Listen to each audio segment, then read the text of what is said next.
ఎవడు పార్టీ ఉంది చెప్పు. పార్టీ అంటే నేనేం చెప్తాను, ఎంపీ అన్న నంద్యాలలో ఎంతమంది ఉన్నారన్న? నేను ఒక పిల్లోడు అంతే. రెండేనా గర్పించినాము. అక్కడేమో నాకు ఫ్లెక్స్లు నాకు తెలియదు. నాకు వచ్చింది ఓన్లీ పోస్టర్లు గరిపేయమని ఇచ్చినారు అంతే. అవి ఏ ఎంపీ అన్నా చెప్పింది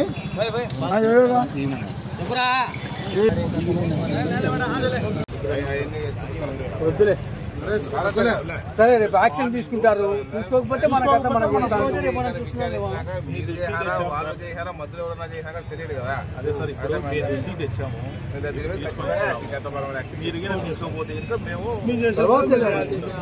తర్వాత ఎందుకంటే ఒక మాట చెప్పండి.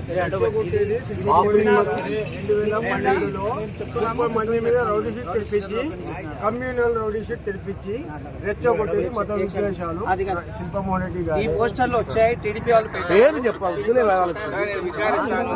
ఊరికి అడ్డంగా మాట్లాడగలరు. అడ్డంగా మాట్లాడే ఏం చేస్తారు? మాట్లాడకలేదు.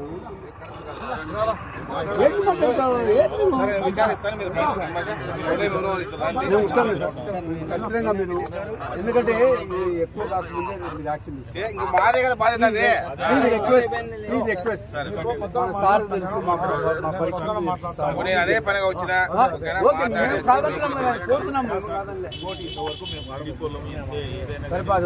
చెప్పాలి. అన్ని తెలుసుకున్న చెప్పుతే అర్థం చేసుకోవాలా? న్యాయం చేపిస్తున్నాడు. న్యాయం చేయనప్పుడు మనం ఏం చేయాలి? అప్పుడు చెప్తాం. సార్ సహకరించకపోతే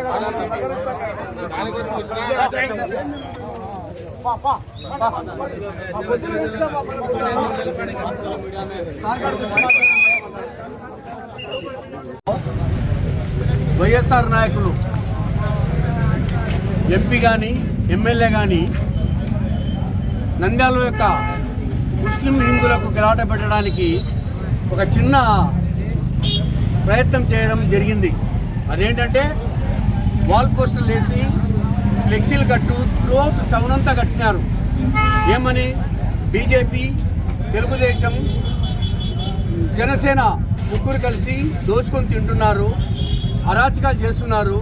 దోచుకొని తింటూ పెట్టి మన అందరినీ కూడా ఈ విధంగా చేసుకొని పోతున్నారు. కాబట్టి మీరంతా ఒకసారి ఆలోచన చేయమని వారు ఒకసారి కోరుకుంటున్నారు. ఇప్పుడు ఇంతవరకు చేసినటువంటి కార్యక్రమాలు వైఎస్ఆర్ కానీ వాళ్ళ తండ్రి గారైనటువంటి జగన్మోహన్ రెడ్డి గారి తండ్రి గారైనటువంటి వైఎస్ రాజశేఖర రెడ్డి గారు ఆయన ప్రభుత్వంలో ఉన్నప్పుడు, మిగతా వాళ్ళు మర్రి చెన్నారెడ్డి గారి ప్రభుత్వంలో ఉన్నప్పుడు, మర్రి చెన్నారెడ్డి గారి ప్రభుత్వంలో ఉన్నప్పుడు ఆయన ప్రభుత్వాన్ని పడగొట్టడానికి వైఎస్ రాజశేఖర రెడ్డి గారు హైదరాబాద్లో ఎన్ని అరాచకాలు చేశారంటే దాదాపుగా 4,000 మందిని చంపడం కూడా జరిగింది. మత కలహాలు లేపడం కూడా జరిగింది.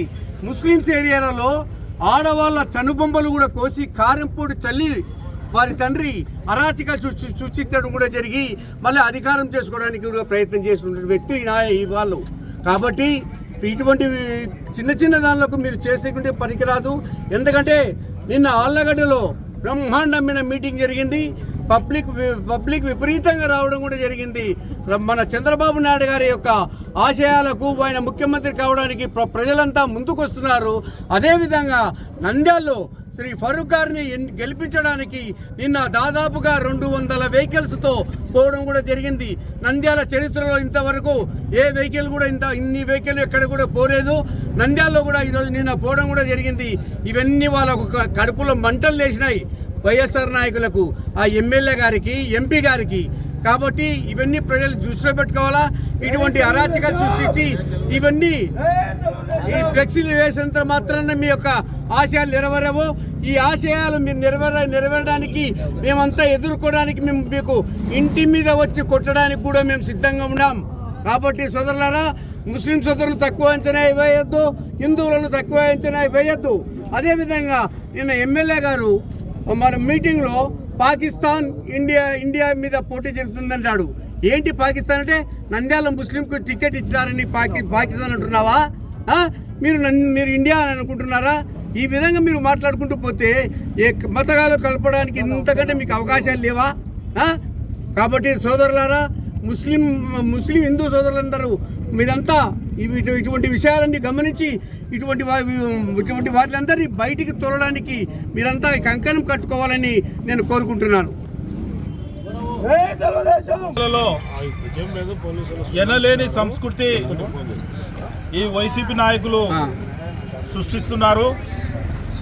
నంద్యాల అంటే హిందూ ముస్లిం అనేది అన్నదమ్ముల్లాగా ఈ నంద్యాల పట్టణంలో, నంద్యాల నియోజకవర్గంలో కలిసిమెలిసి పార్టీలకు అతీతంగా అందరూ మనమంతా ఒకటే అనే నినాదంతో ఈ నంద్యాలలో ఎన్నో వ్యాపారాలు చేసుకుంటూ అందరూ కలిసిమెలిసి ఉంటున్నారు. ఈ మధ్య రాజకీయాలు చేస్తున్న ఈ వైసీపీ నాయకులు తేడాలు, హిందూ ముస్లిం అనే తేడాలు సృష్టించి ఏదో రాజకీయంగా లబ్ధి పొందాలని ఇద్దరికి కొట్లాట పెట్టుకుంటూ పోస్టర్లు, నంద్యాలంతా పోస్టర్లు తగిలించి బీజేపీ, వైసీపీ, జనసేన, తెలుగుదేశం ఒకటే అంటూ ఈ పోస్టర్లు చేయాల్సిన పని ఏముంది? ఓడిపోతామనే భయం పెట్టుకొని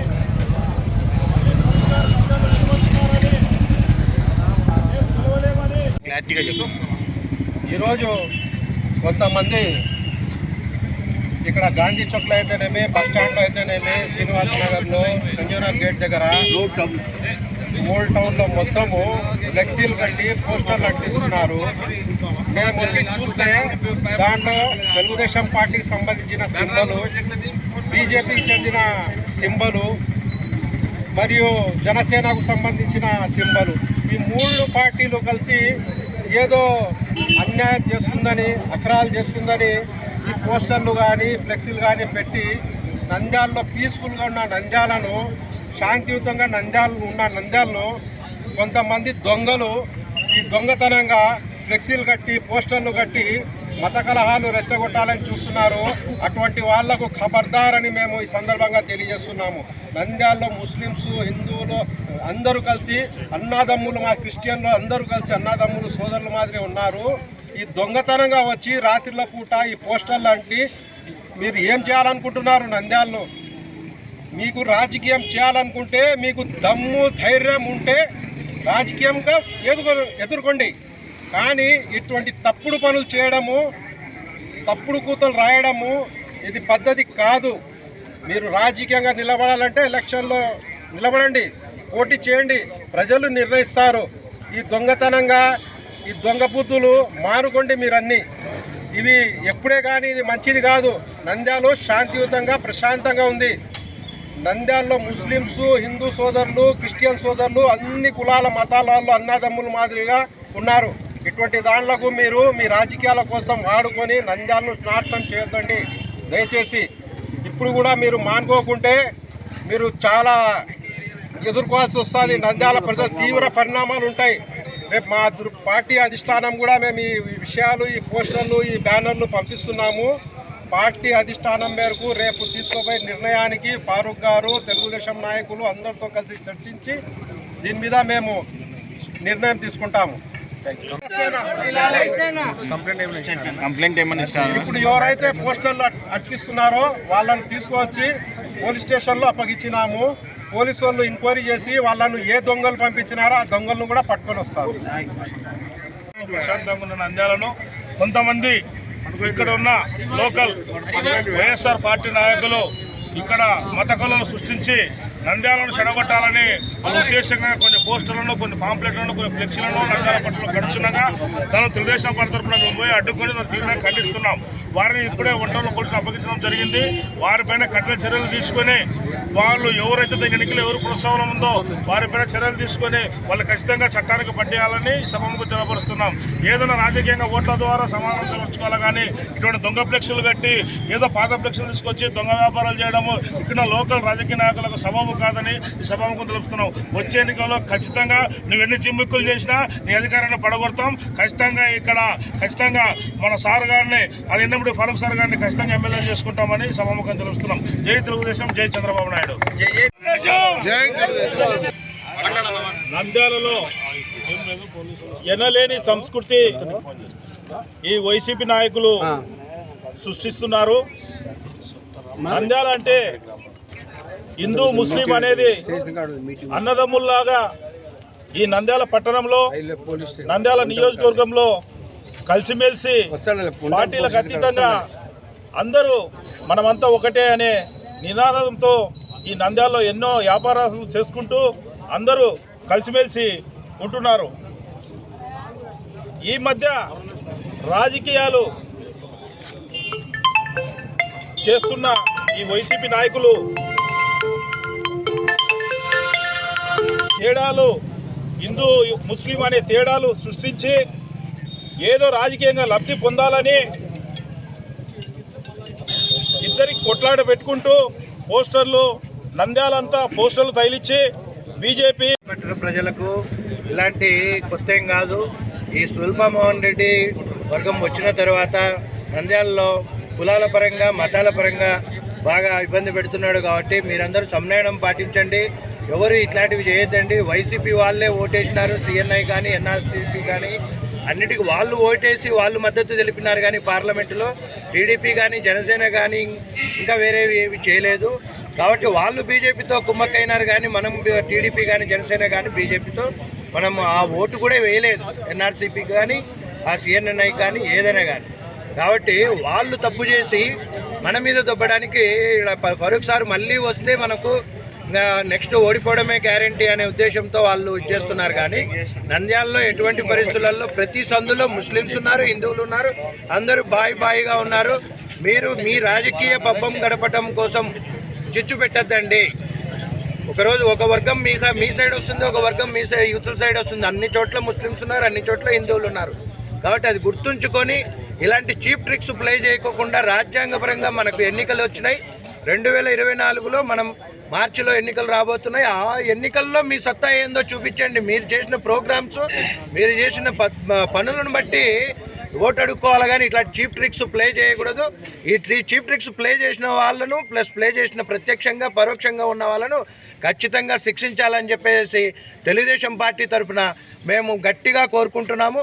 రేపు ఈ విషయం మీద ఎటువంటివి నెక్స్ట్ స్టెప్ మూవ్ అయినా కూడా మేము మా చంద్రబాబు నాయుడు గారు ప్రశాంతత, పీస్ అనేది మాకు చెప్పినాడు. కాబట్టి మేము ఈరోజు కూడా చాలా పీస్ఫుల్గా ఈ పత్రికాముఖంగా అందరికీ తెలియజేసుకుంటున్నాము. కానీ చేతగాక కాదు, మేము అట్లాంటి బ్యానర్లు వేయాలంటే 100 బ్యానర్లు కూడా వేయగలము. బట్ మాకు బుద్ధి ఉంది, తెలివి ఉంది, సెన్స్ ఉంది. కాబట్టి మేము ఇలాంటి చీప్ ట్రిక్స్ లేదు.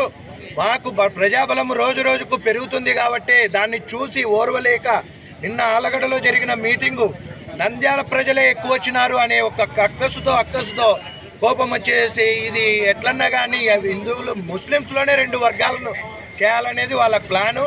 ఈ ప్లాన్ను తిప్పికొట్టాల సోదరులారా. అందరూ హిందూ, ముస్లిం, క్రిస్టియన్ అందరూ బాయిగా ఉండండి. ఎవరు కూడా సంయమనం కోల్పోవద్దండి. ఇది మన తెలుగుదేశం పార్టీ యొక్క సిద్ధాంతము. ఆయన నిన్న చంద్రబాబు నాయుడు గారు కూడా అదే చెప్పారు. ఎక్కడే కానీ మనం గెలవబోతున్నాం కాబట్టి అవతల వాళ్ళకి ఫ్రస్ట్రేషన్ వస్తుంది. కానీ మనమే సంయమనం పాటించాలి. జై తెలుగుదేశం.